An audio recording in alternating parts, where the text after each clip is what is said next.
Hi, everybody, and welcome to the Depression Blog. If I had any sort of editing skills, this is where I would add something here. If you're wondering why, just, why I would do this, I feel like there is a need for a real conversation about mental health. I feel like, and I've talked about this with other people, and I feel like mental health is still a taboo, even in today's society. We don't talk about it. We don't acknowledge the mental health. If we pretend it's not there, it'll go away. And the truth of the matter is, there are more people suffering today from depression, anxiety, bipolarism. Is that actually a word? Bipolarism. You know what I'm trying to say. Body dysmorphia. There's so many that I can name. And it's truly on the rise. And with mental health issues, I don't like calling it issues, I don't know what else to call it, but with mental health issues being on the rise, and it feels like we're almost still in like a medieval mindset about mental health issues. There has to be a real conversation starting to happen here. We have to start talking about it. And what better way to help people understand mental health issues than someone who has one? Hello, my name is Charlotte McFarland, and I have chronic depression disorder. Early on in life, I think I was 14 years old, I was diagnosed with anxiety.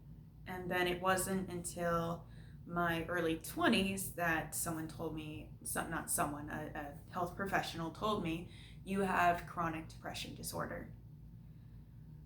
Which answered so many questions and didn't answer the whole lot that I had. But I had a name finally for what was happening to me, and I felt ashamed, to be honest. I finally had something to tell people about why I was socially awkward. And if you know me, you know that I'm still socially awkward. Not as bad though. Why relationships don't work for me, why I constantly feel paranoid, constantly feel like people are out to get me, I'm not good enough, everything in my past defines me. I finally had a label for it. It took me a long time to start seeking answers, though. I guess a few years isn't a long time, but it is compared to how long I felt like this. I've felt like this for a very long time. In my teen years, it was worse than it is now, because I have sought to make myself better. I have sought to stop feeling like this all the time. And I know I keep saying like this. Right now, I'm having a bit of an episode. Nothing dangerous or anything. It's just a feeling of helplessness. And a few years ago, that would have crippled me. I'd be in bed right now. And I would get up for work because that's what I need to do, but tomorrow would be awful. But I've done a lot of research. You can tell I read a lot. I have seen therapists. I have mostly it's been finding techniques, reading about techniques, researching techniques,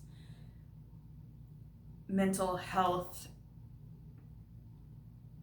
That's not the right word. Cognitive coaching myself basically to not only make myself feel better, but to start changing my thought process around my depression, to stop letting my depression control me. And the point of these vlogs, and I will also be starting a series called the Depression Files. So we have the depression vlogs, not blogs, and the Depression Files, is to show you the real face of depression. And I'm not purporting that I am worse or better than anybody else. I just want to make that very, very clear. But I do want you to see what it looks like.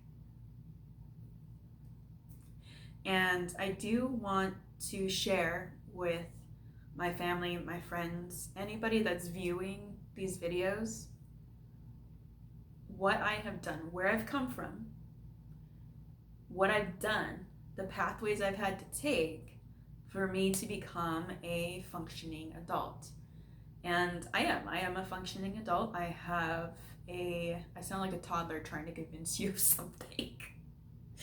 But I am a functioning adult. I have a very nice job. I am very happy with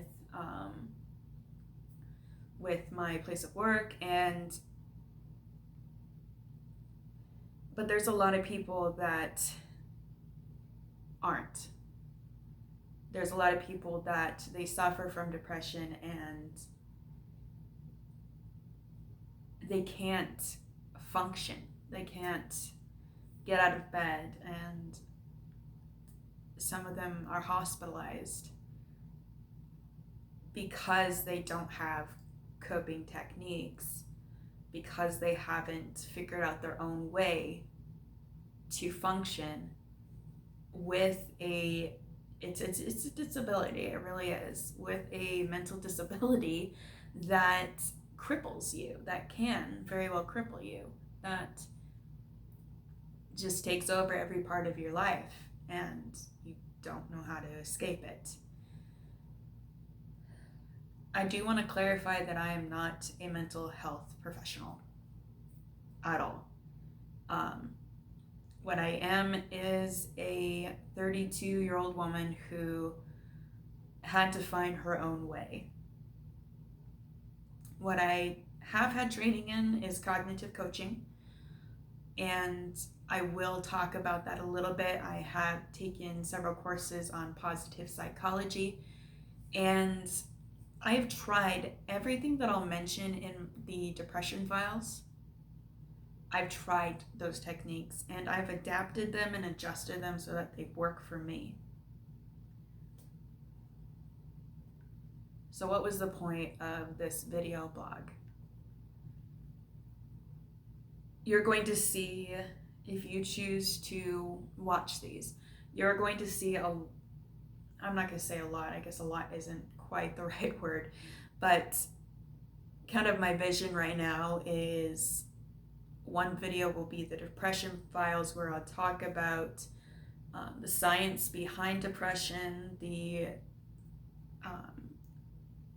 positive psychology, the psychology behind some of the techniques I've used and some of the techniques that I'm starting to use, as well as share a bit of my past and how those techniques came to be and why they work for me. Also, to talk about, it's not really the do's and don'ts, it's best practices. When you have an aunt, an uncle, a mother, a brother, sister, any family member, friend that has depression. Because I have had people say and do things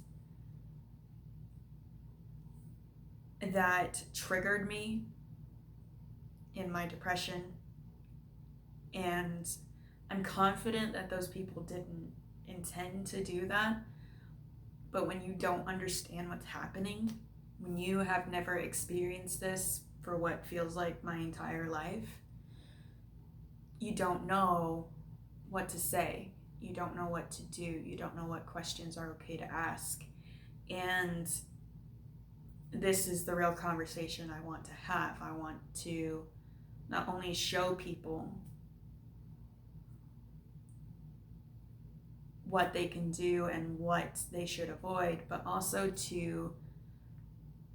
I'm hoping that I elicit some responses from this, honestly. I'm hoping that people will start talking about it more publicly, because it's one thing to read books and talk about it to yourself, and I talk about it to my sister-in-law every time we see each other. We talk about a lot of things, and if you're watching, hi Stephanie. And through talking to her, I realized that I can't just keep this to myself, that someone has to start this, and I'm hoping that I at least reach one person with these videos, with this vlog, because ultimately I want to help, and more attention needs to be brought to this topic, and more understanding needs to be brought to this topic. I'm going to try not to be preachy at you. I will hopefully not be as long-winded as I am right now in the depression file videos. And I'm sorry if I sound a little discombobulated, but that is what depression does to you. I've got a million thoughts singing through my head, and I've got some issues that I'm trying to work through right now, and it's all clouding my head. It's all clouding my mind, so it's hard to get my thoughts out.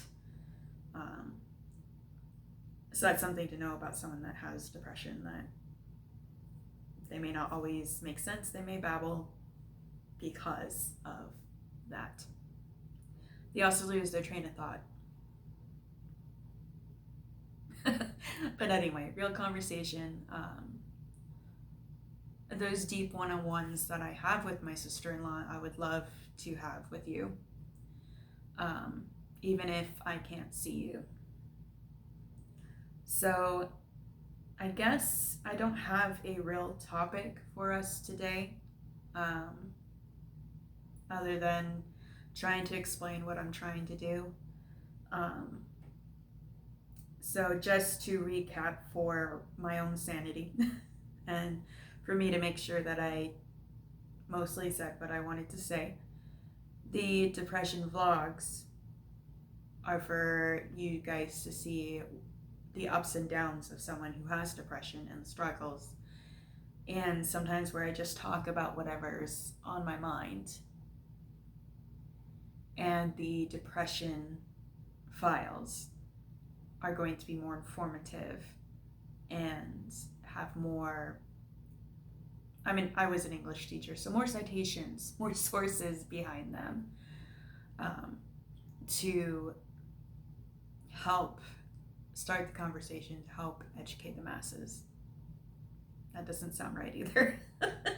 I'm not quite articulating what I want to say, but I hope that you will stick around if you do choose to stick around, and that we just have a good time. We learn together, and we learn from each other. So yeah. All right. And again, if I had editing skills, I would add something else here to make the ending less awkward, but I don't right now. So bye.